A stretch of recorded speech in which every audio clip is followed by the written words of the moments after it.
جلال و بشانت قسم، با پاکی رودی روانت قسم،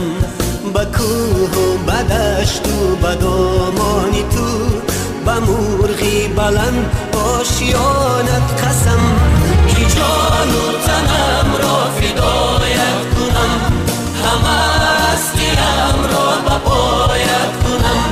که جان و تنم را فدایت کنم،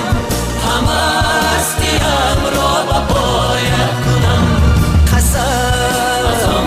قسم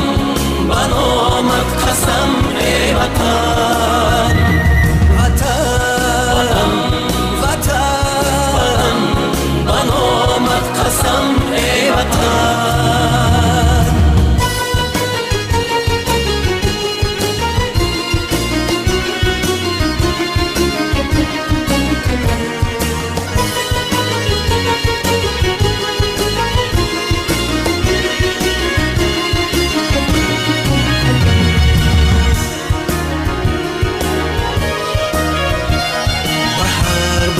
تاریخی زرینی تو، به نام آورانی زمانت قسم، به ختلان و بلخ و بدخشانی تو، به خوجند و هم زرفشانت قسم، به پیرانی با علم و کانی حیا، به فردای نسلی جوانت قسم. قسم قسم به نامت قسم ای وطن، وطن وطن به نامت قسم ای وطن. وطن ای مادری از طاقتی تحقیر خسته، وطن ای شهچناری از شمالی جهل بشکسته، زی بعد 100,000 سال علمهای تو بر یادم رسند، فریاد خواهم کرد. وطن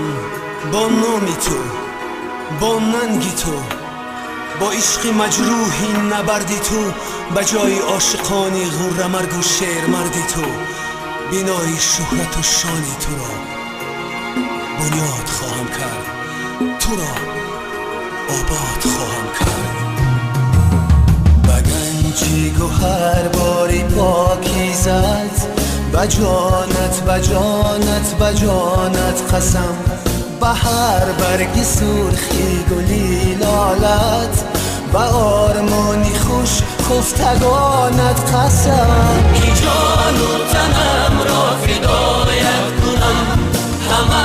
هستیم را به پایت